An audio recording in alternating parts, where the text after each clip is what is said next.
Today, we're going to be talking about the connections between politics, technology, science, military, business, culture, intelligence, and war. Often we see in movies the crazy and evil rocket scientists creating weapons of mass destruction. Or we may be endeared by 007 scientist Q, who develops all the amazing gadgets for British spies. Feared or beloved, they're always bigger than life. But what if the scientist who could envision both Armageddon and George Jetson's lifestyle were just curious people with strengths and flaws who had very bizarre imaginations and were unfettered by oversight? What if the great and powerful Oz of military science and technology had some screwball ideas and distanced themselves for the human problem, i.e. humanity, that horrors could be contemplated if you don't take the human problem into consideration? What do we know about the real scientists who were enlisted into the service of national security? Advanced Research Projects Agency, ARPA, was created during the Eisenhower era, 1958, initially as a response to the Sputnik hysteria that the Russians were taking the lead in space and then could own space. And what could that mean to our national security? Scientists were enlisted to imagine the unimagined weapons. And ARPA, later known as DARPA, the Defense Advanced Research Projects Agency, well, this one very secret agency has now grown to $3 billion a year research agency. Some of this science is amazing, some terrifying, and some just really bizarre.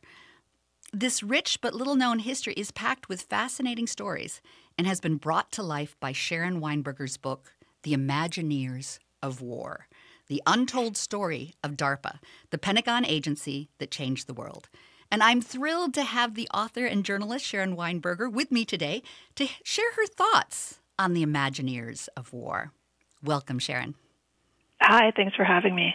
Thank you. You bring such a depth and wealth of information by looking at all these declassified pieces of information and weaving the story. And you have such an amazing background that I want to share with our audience. You are the national security editor for Intercept. You've been the executive editor for the news at Foreign Policy and Global Fellow at the Woodrow Wilson International Center for Scholars. You've directed publications on defense and intelligence coverage. You've been a fellow at Harvard, MIT, Johns Hopkins, Northwestern University, and a lot of your journal articles have appeared in Nature, Discover, BBC, Slate, Wired, Washington Post. You are a rich historian that makes me feel better than I do on a daily basis. I say as a journalist that I'm only as smart as the last person I interviewed. Well, you are. You're terribly smart. And you've not only written this book, but you've also written the book Imaginary Weapons, A Journey Through the Pentagon's Scientific Underworld. You co-authored A Nuclear Family Vacation, Travels in the World of Atomic Weaponry. I've not read that, but I want to read that. There were some fun travels for that. We went everywhere from Iran's uranium enrichment facility to the Marshall Islands, which is sort of a target for our intercontinental ballistic missile testing. How bizarre. And what inspired you for that little vacation adventure? Well, at the time, we were discussing, we were sort of workaholics, and the idea was to sort of combine, and we love travel. And so Nathan and I wanted to combine sort of our interest in national security with vacation. And for better or for worse, some of the more interesting nuclear sites in the world are in, interesting and sometimes beautiful vacation spots. Our where we tested nuclear weapons for decades is right outside Las Vegas. It's still involved in military testing. Los Alamos is a beautiful part of New Mexico. We went to Semipalatinsk in Kazakhstan, which was the Soviet testing range. So it was lots of interesting travels. And I heard that Russia was not one of your favorite stops of these.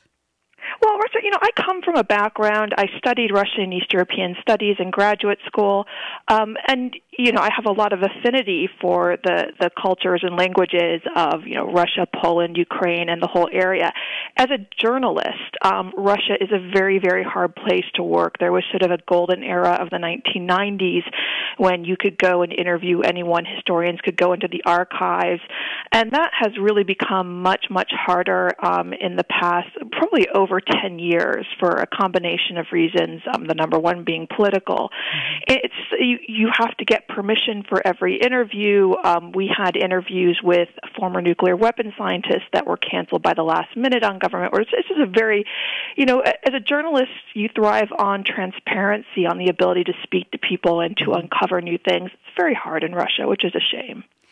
And when you do your research and you're traveling or you're researching these documents, you're really trying to get at the story. And I loved a quote that I pulled from your book. Agencies, like people, make sense of themselves through stories. And like people, they're selective about the facts that go into their stories. And as time passes, the stories are increasingly suspect and often apocryphal. No other research organization has a history as rich, complex, and important, and at times strange as DARPA. So help me understand why you were so fascinated. I mean, this sort of indicates there's this bizarre thing going on. But what led you to really want to document DARPA? Well, so I had been working in national security journalism, particularly focusing on science and technology, since about 2001. And DARPA, as sort of the biggest funder of military science and technology, was something that you sort of bumped up against. You would write about one of their programs. And I had a close colleague who's now at the Wall Street Journal, who was really, he also was very, very interested in DARPA. And I had done my first book, Imaginary Weapons, A Journey Through the Pentagon's Scientific Underworld, which was really just about it wasn't about DARPA, it was about sort of one crazy Pentagon project, an idea for a nuclear hand grenade. And as you mentioned, I love narrative. I love stories, and how I think stories tell you more about why things are the way they are than anything else. We make sense of ourselves through narrative. We make sense of our politics through stories. And so I wanted to follow this story of a nuclear hand grenade. It's sort of a story about the Pentagon science gone awry. Why do we spend billions on missile defense? Why do we spend billions on crazy projects? Told through this one crazy project. And after that book came out, one of the criticisms was, well, you've written an indictment of DARPA based on one bad project. And I said, nothing of the sort. It was never meant to be an indictment of DARPA as an agency. But I thought, fair enough. So I was discussing with my colleague, what would a history of DARPA show? A story about how it came to be the way it was. Is it really as successful as it claims, as other people claim? I mean, right now it's sort of in a golden era where it's touted as this, sort of wunder agency that can do no wrong. Companies want to model themselves after DARPA. We've created other government agencies that model themselves after DARPA. Is it really as successful as it seems to be? Or if not, what is it? Could it be a refuge for crackpots? There certainly are a lot of crazy projects that come out of DARPA. Is it a genius factory? And I was worried at the beginning, is there really a story there to be told? I didn't want to tell a bureaucratic history. I don't think that's, you don't need a journalist to do that. But as I began going through the documents, as I began to do interviews, these sort of amazing stories began to take shape. And what really struck me is the story that DARPA tells itself, which is born of the space age, developed new technologies, became this mega success, is in some ways, actually in many ways, very, very different than the real history. Or at least not complete. Definitely not complete. But in many ways, I would even argue that their own story of themselves is quite flawed. Right. Well, throughout the book, I think you do a very clear-eyed, I don't feel it's an indictment, but you do get at the sense of there was an ambition, there was an absurdity, there was at times even a fanciful. And part of the challenge, I think, is the flexibility that they had to focus on solving high-level national security problems. But at the same time, where was the oversight? And where was the checks and balances when it comes to our bureaucracy? I mean, sure, no one likes bureaucracy, but, scientific peer review is not a bad thing. Well, exactly, and this goes back to the story they tell themselves, which is we were created in a time of crisis. The country was in a panic. The Soviets had launched the first satellite, Sputnik, and there was this idea that the United States was behind in the space race. We were behind in the race for technology to launch intercontinental ballistic missiles, and thus you needed an agency that could, throw rules to the wind, that could cut through red tape and bureaucracy and act very quickly. Only part of that story is real. In fact, only the public was surprised by Sputnik. The intelligence community knew very well this was coming. The Eisenhower administration knew it was coming. It actually wasn't a sign that the Soviets were that far ahead. A lot of it was how it was played out in public. But then the idea that you don't need bureaucracy, that you don't need rules, there is a lot of good that comes from it. But they have developed a culture over the years of resisting any oversight, whether it's from Congress, whether it's from the press, that I think in some ways has been a little bit destructive for them. And we'll hear more about the early days of DARPA in our next segment. Thrilled to have Sharon Weinberger share with us about the history of DARPA, the unknown, the now realized history of how this science agency came to be. We'll be right back. Be sure to join us.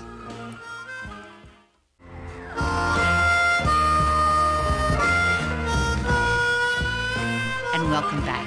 I'm Lori Fitz, your host of Connections Radio. And on Connections, we talk about ideas that connect and intersect. And I'm glad you've joined the conversation. Today, we are talking to Sharon Weinberger, who is a journalist and author, and her latest book is The Imagineers of War, The Untold Story of DARPA, the Pentagon agency that changed the world. And full disclosure here, my father worked in ARPA, was designing balloon technologies, was creating tethered balloon systems. And I was sharing with Sharon earlier about some of the fun days that Dad would bring home a tethered, weathered balloon, and all the kids got to play with it, and they'd go up in the air and down and up in the air and down, until me, who was only about 3 or 4 at the time, grabbed onto that weather balloon and started to float away. So Mom never forgave Dad for nearly having her little girl float away with a weather balloon. But that's not uncommon with some of these early scientists that not only were playing with science, in the laboratories that they were part of, but also would bring it home as well. Yeah, so it's really 2 interesting figures from that time period, one of which I actually suspect would have worked with your father.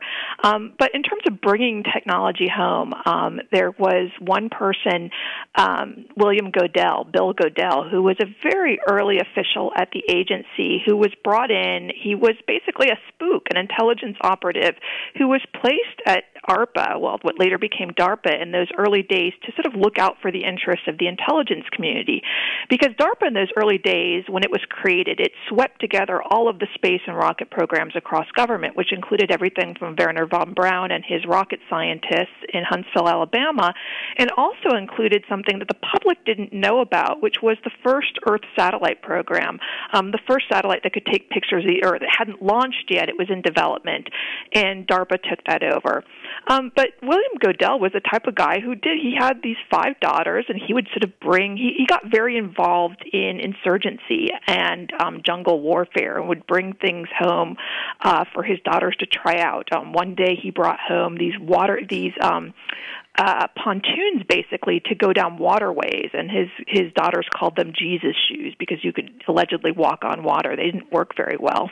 It fell down, as I recall, as they were trying to walk. It would only go 2 steps. You would kind of move forward and then back. Yeah. Didn't really help very well. But Goodell is a fascinating character because it was like, where did he come from? Who did he report to? What was that all about with that agency? And his emphasis really was more on gathering spy satellite, gathering information, it seemed to me, by reading through your book. Well, he wasn't a scientist. And in fact, I opened the book with a quote from him to place us back in the history of the time period. So let's take us back to first after World War II, where scientists were heroes. Mm-hmm. They created the nuclear bomb that ended World War II. And there was this sort of golden era of government funding going into basic science. That if you fund basic science, you'll bring these phenomenal new developments that could lead to a nuclear weapon, could lead to world-changing technology. So from 1945 until the launch of Sputnik in 1957, that was sort of the idea. And after that, there was this concern that, well, maybe we're behind the Soviets, maybe we did something wrong. And Goodell says, scientists should no longer be served. Quite the opposite, scientists should be made to serve, meaning we no longer should be funding scientists to do whatever they want, but they must serve our interests. And that was his view of DARPA in those early days, of sort of reining science in to serve national security goals. So he was not a technologist. He was not a scientist. He was, he was a former military guy who got very involved in intelligence in World War II because he spoke German. He was the son of German immigrants. He was used in Operation Paperclip, which was this top secret effort to gather up German scientists. We know, sort of most commonly are known are the rocket scientists like Wernher von Braun, but it was in fact across the sciences, and he helped recruit them from Germany and also some from Russia after the war.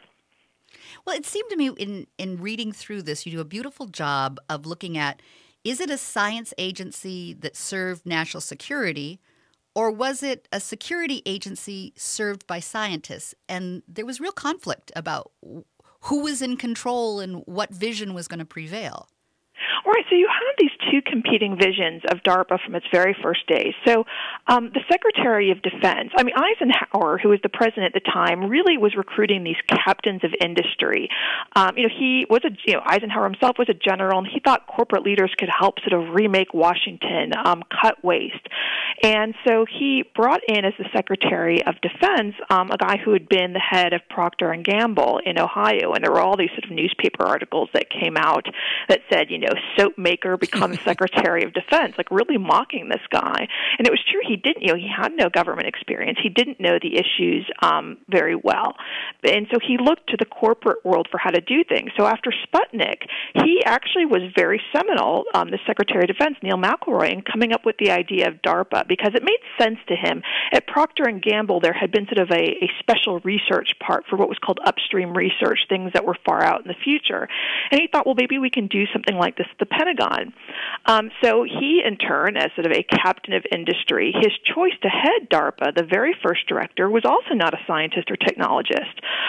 It was a guy, Roy Johnson, who had been a vice president at General Electric, a sort of corporate fix-it guy. Now, the first chief scientist was Herb York, who was a nuclear physicist, sort of a young nuclear physicist, had already been, but, was sort of rising in his career. So you had a nuclear physicist who was sort of in the number 2 position and a corporate guy in the number 1 position, and they had drastically different views of DARPA, as you alluded to. Herb York, as a physicist, thought of it as a science agency. It should be involved in interesting science projects. And Roy Johnson, as sort of a corporate guy, said, no, this is a national security agency. And those two competing visions of DARPA, which played out on a very personal level in those early days, and you can see it in the projects that they funded, continues to this day, where a director will come in and we'll have sort of a vision that leans from one side to the other. There have been directors that look at it as a science agency that does national security, and there have been directors who say, no, this is a national security agency. And I think it's actually good to have that dynamic, to not be one or the other, but to constantly question what it is. A check and balance to a certain degree. To a certain degree, yes. Because it is vague. I mean, in February 7th, 1958, they founded with an intentionally vague 2-page directive. And so it was establishing this independent agency, but it reported directly to the defense. It had mentioned no projects, no research areas, not even space. It was basically whatever the Secretary of Defense designates as something important. Exactly. So in its early days, the mandate from the Secretary of Defense was clear: get us into space as quickly as you can. And those were ongoing programs that were taken from the Navy and the Army. So they went to work on that. But then all these other projects, because that directive was so vague, began to sort of pop up. So one of my sort of favorites and sort of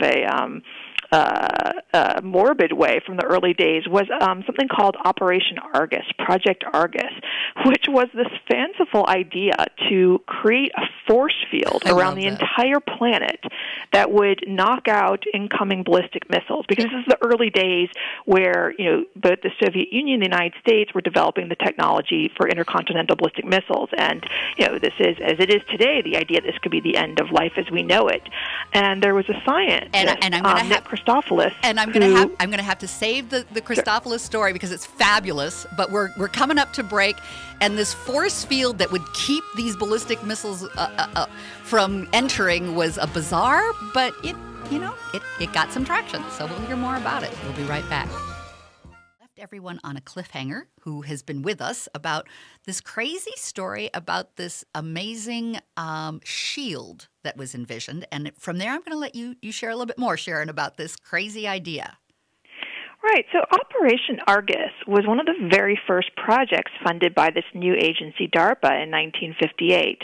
And the idea was based on a theory by Nick Kristof, who was a Greek-born scientist, often called a former elevator repairman. It's a little bit of an exaggeration, but it's true that he didn't come from a traditional scientific background. And he was very close to the early people, to the people in the early days of DARPA. And, they were he had these brilliant ideas based on really good science, but the technological capability to develop these ideas it was just whimsical. It required technologies that'd be decades in the future, if ever. So one of his ideas that DARPA picked up on in the early days was this force field around the planet. And it was the very early days of understanding what became later known as the Van Allen belt.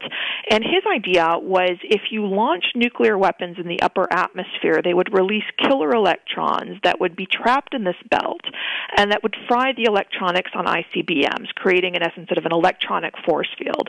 So DARPA actually went out and tried this. They did a few tests where they set off nuclear weapons in the upper atmosphere to test if this force field would work.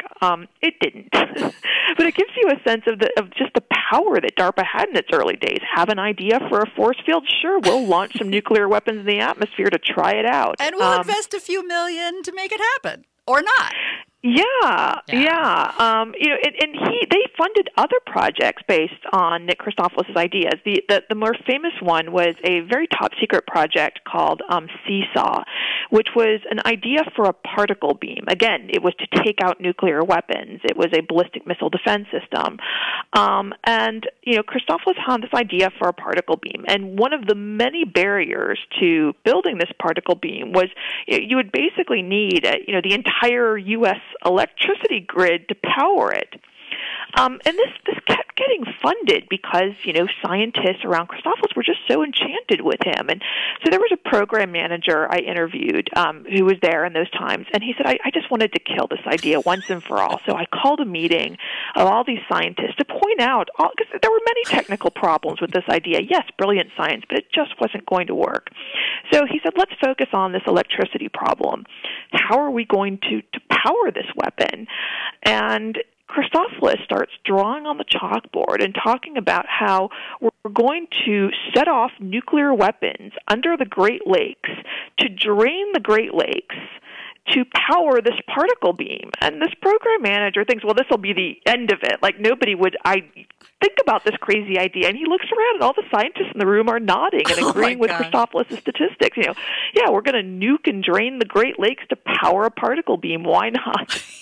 and that's the lunatic factor in all of this, that, most of us would look at that and go, yeah, no, this is not something that we need to really rationally think about. But I think the pure science, the fancifulness, the maybe that would work, inspired these ideas. Well, there was one of the DARPA directors from those days in an interview had this wonderful explanation about why he continued to fund Project Seesaw, this particle beam. He said, I knew it was never going to be a weapon. I didn't care, but it funded good science. The science of how these beams would go through the atmosphere, how you would focus it, really contributed a lot to our knowledge of science. It was funding good people at good institutions, and so I let it go.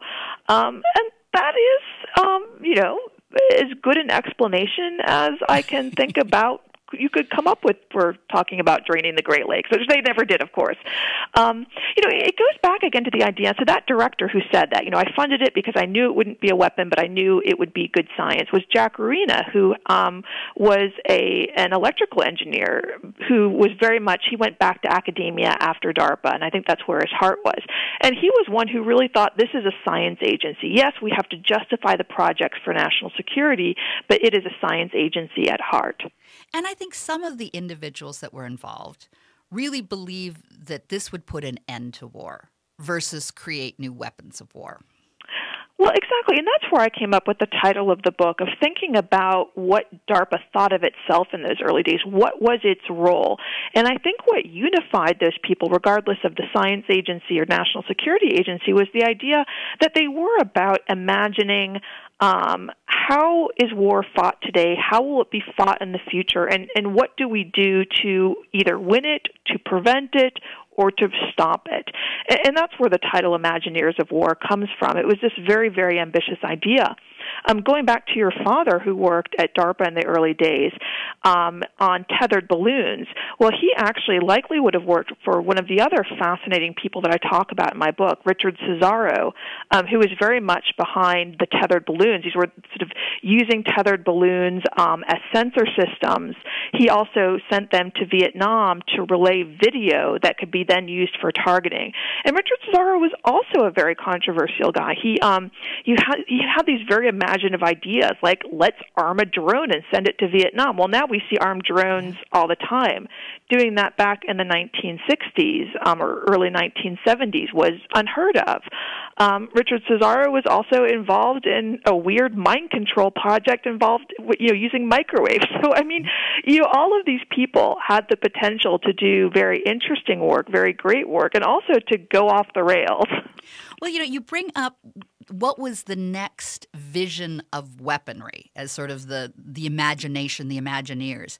And you talk about Johnson's vision, and here's this kind of madman character, and you have a chapter called Mad Men, who was this sort of whiskey, bourbon-drinking, handsome 52-year-old corporate decision-maker. But his vision was there was the gunpowder succeeded the sword, the hydrogen bomb substantially succeeded the rifle. The question confronting was what succeeds the hydrogen bomb? And I think there was a lot of work being done with precision weaponry, as you mentioned, the drone, and now that's become commonplace. But there are other crazy things that came up. The idea of the internet wasn't it originally the ARPANET, that if in case we had a nuclear meltdown, we had a command and control way of networking the computers? Yeah, so there's a little bit of mythology there, but there is some truth to it. So in 1961, 1962, there was a lot of interest in, there were a couple things going on. There was a lot of interest in the idea of a Manchurian candidate in brainwashing, and that we needed to somehow look more at psychology to understand, are the Soviets, are the Chinese actually brainwashing people? But you might ask, what does that have to do with computer networking? Well, we'll get to that. And there was also this nascent field of computers and computer science and how people interacted with machines. So DARPA was assigned two very different tasks. One was they were assigned to look at the behavioral sciences, and then a very separate task in looking at what was called command and control, which was really about how computers could be used in command and control. So they decided to sort of hire one person to manage both these things, which was a psychologist named J.C.R. Licklider, who had a strong interest in computers. He had come out of this Project SAGE from MIT and Lincoln Laboratories, which used for the first time people at computer workstations, and they were tracking incoming Soviet bombers, and the computers were helping them with the radar tracks. It was very confusing to do. You can't do it with pen and paper. You kind of need it in real time. And you might say now, so what? But the idea of a person working with, looking at a screen and working with a computer with a light pen and manipulating things was very, very new at the time. Computers in those days were these massive machines. They're sort of exotic beasts that sat in these dark basements in universities or in military facilities. You went in and entered punch cards. So the idea of interacting with the machine was very new. So Licklider had this vision that he encapsulated in a memo to the people he worked with called the Intergalactic Computer Network. And it wasn't actually a space communication systems. It was talking about how do we form a network of computers that can talk to each other across distances. Again, at the time, this was just unheard of. Computers didn't interact with each other. They interacted with punch cards. Around the same time this was happening, and they were able to compute the Cuban Missile Crisis. Yeah. I'm sorry. Go ahead. I was going to say, and the computer was really just data. I mean, it was computing data very quickly for us. The idea of having it do much more than that was a novel idea. It was a novel idea. The idea that computers could help you make decisions. The very idea, like you don't remember where you Google it. Today computers are very much an extension of our thinking process, of our memories. And Licklider saw that decades ago. And you were about to say something about the Cuban Missile Crisis. Yeah, so in the middle of this, sort of very scientific, theoretical project, the Cuban Missile Crisis happened, where we were brought to the brink of nuclear war against the Soviet Union, based in part on very short decision-making time. And the chance of miscalculation and someone launching an intercontinental ballistic missile was quite high. So there was a lot of interest coming out of that in command and control and how computers can help us make decisions, pass information quickly. So that got brought into Licklider's project. But the truth is that Licklider was a scientist. The Pentagon thought he was working on command and control of nuclear weapons. Licklider was much more ambitious. He said, I can transform our world. I can transform how people interact with machines. So don't think so much specifically about nuclear weapons. And the directors at the time had these great interviews after. They didn't understand what Licklider was doing. They thought he was very smart. They thought he was interesting, and it was a tiny program. Who is that DARPA guy, at the time was worried about ballistic missile defense. So they just paid no attention to what he was doing, and there he was laying the foundations for the Internet. Amazing. And at the same time, there was also counterinsurgency going on. There was, we've got Goodell, who is going over to Vietnam and saying, how can we, if we're not going to be going into space, we missed that chapter. So space is what got them going to a certain degree, but they were not able to maintain the space program. It was Eisenhower wanted it to be under civilian, not under military. But that created some challenge for the leaders who wanted to keep control space under their direction. Isn't that right? Yeah, so you have this very interesting turn of events where Eisenhower always wanted to have a civilian agency deal with civil programs, so space exploration, going to the moon, what be it. So NASA was created, and Wernher von Braun and all of the civilian programs went to NASA. The military, in the meantime, with their military rocket programs, they successfully argued that they should get those programs back, that you shouldn't have them in a central agency. And they won that battle. So here you have this young agency, which less than 2 years into its existence, whose main mission was space, and they had no space programs.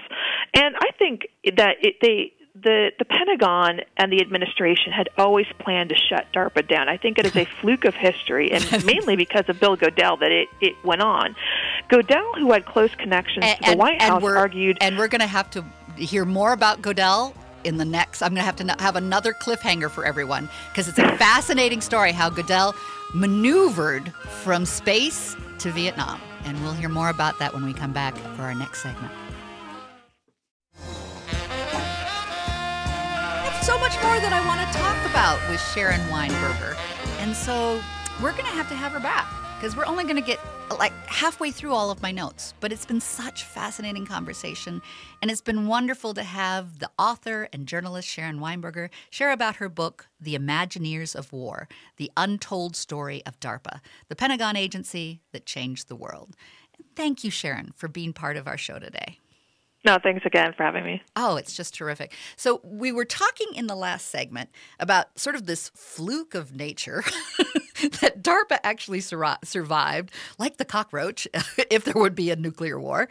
And it maintained, but it shifted, starting out initially as a vision for space and to be able to protect ourselves from the Russians controlling space.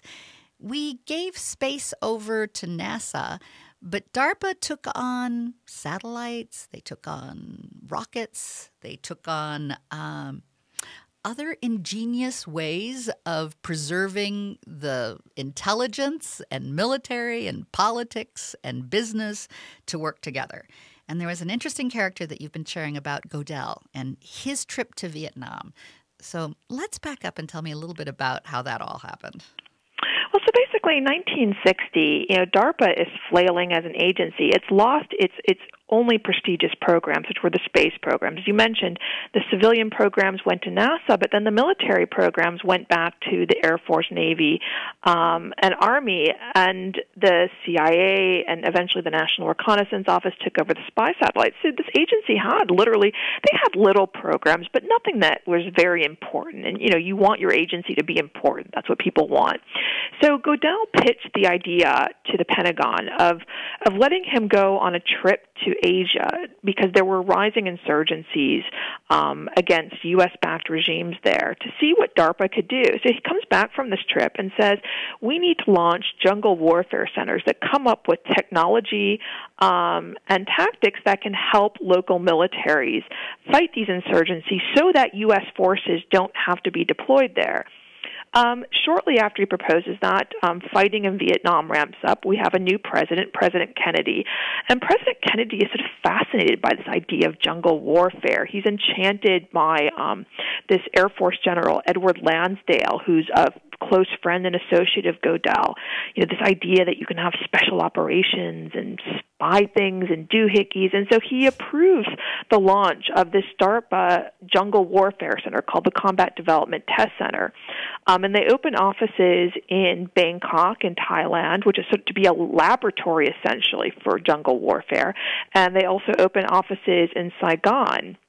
And then they actually start to open offices around the world because there's insurgencies everywhere.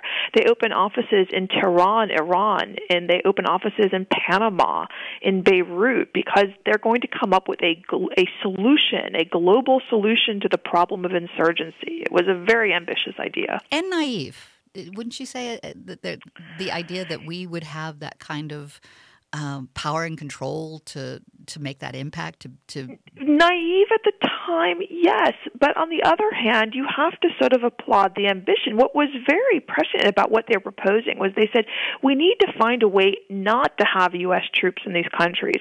And I think that's what's so misunderstood or perhaps manipulated over the time about what we now call counterinsurgency theory. Yeah. When we talk about counterinsurgency now, it's about helping U.S.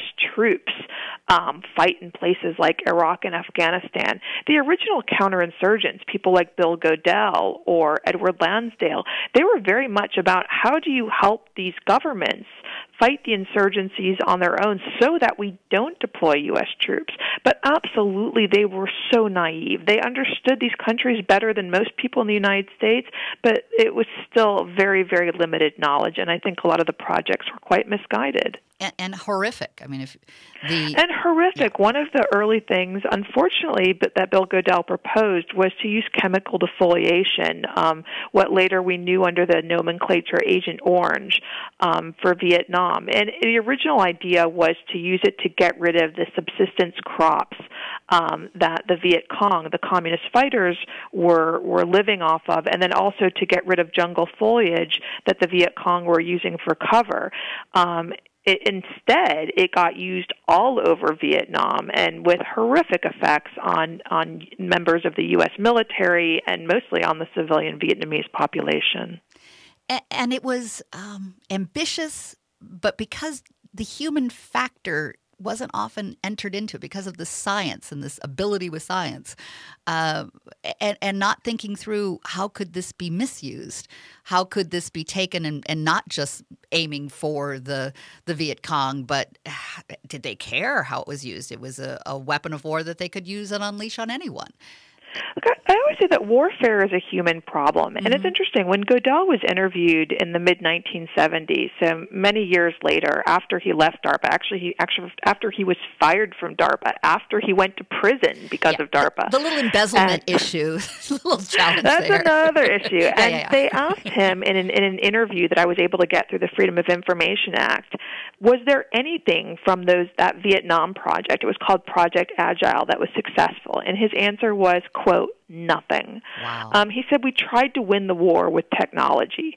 And I think that encapsulates very well. The problem was the Viet Cong. The problem was that people didn't support the South Vietnamese government because of nepotism, because it was corrupt, because it was backed by U.S. forces. Warfare is always a human problem, and if you don't address the human problem, you're probably not going to get very far. And that puts us square in the middle of where we're at now. We've got so many challenges facing us, and a president that wants to increase our nuclear and defense mechanisms by tenfold.